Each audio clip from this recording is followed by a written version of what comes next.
Well, Ukrainian forces are advancing on Russian-held territory in the east and the south, putting pressure on Moscow in areas it claims to be annexing. Russian troops fled the eastern city of Lyman over the weekend, and it was a big upset, and it's now allowing Ukraine to push further into Luhansk. And Ukrainian fighters are retaking territory in the south towards the occupied city of Kherson. Ukraine says Russia is trying to turn more civilians into cannon fodder, accusing Russian forces of going door to door in occupied territory, making lists of Ukrainian men to conscript. Well, meanwhile, Russia's parliament has begun ratifying President Putin's annexation order, which the UN and numerous nations say is illegal. The lower house of Russian parliament agreed unanimously, and we expect to see the same thing in the upper house on Tuesday.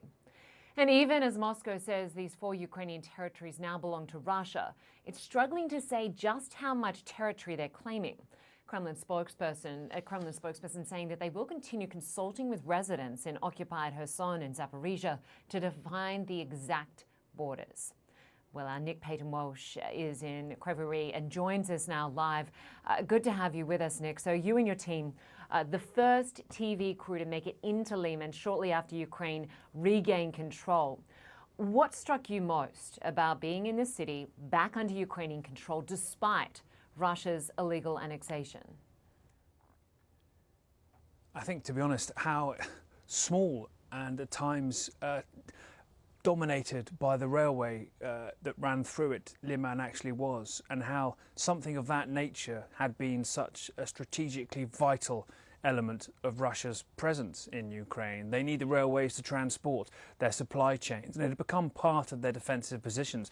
And so essentially when they found, it seems at some point on Friday, that numbers of them began to try and get out, it had a knock-on effect across many of their defensive positions towards the Russian border. And in fact, we're hearing now from US officials agreeing with what we heard from Ukrainian officials, that essentially they're moving back to a town called Kreminna. Inside the town of Lyman itself, destruction, a lot of it quite specific towards certain official buildings. Perhaps that's more accurate. Rocket fire from the Ukrainians as they pushed in towards the town. Very few Ukrainian troops left inside.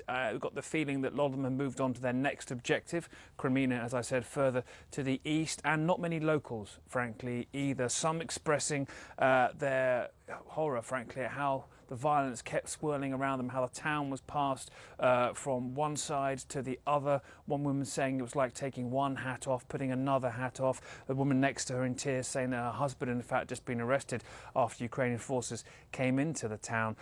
But I think a sense amongst locals that they were sort of just glad to possibly see the artillery stop firing for a while. But the fallout of losing Lyman has been military, as I just described, but also intensely political too. Open bickering amongst Russia's elite about how badly that part of the campaign was handled. The head of the Internal Russian Republic of Chechnya, in fact, naming and shaming the military commander he said was in charge of letting Lyman go. And that's continued to reverberate today with the replacement, it seems, of Russia's Western District commander, and too, as you mentioned earlier, the Kremlin spokesperson now radically adjusting exactly what Russia thinks it's annexed in these recent pieces of paper it's had signed and passed through its parliament, now saying they don't quite know where their occupied territory, or the places that they now call Russia in their mind, begin and end. And that's a remarkable change in policy, because so many had thought their way of saying these parts of Ukraine are Russia was a way of trying to dissuade Ukraine from continuing on its military progress there, that they would essentially be saying we might use more nasty weapons in our arsenal if you continue with your military manoeuvres. And to essentially say, look, we don't really know where we begin and where we end, removes the sort of the efficacy of that particular threat. So startling disarray, it seems, across Moscow as to how badly this is going. And I'm standing in the south here too, where Russia's getting even more bad news as well in just the last hours, Lynda.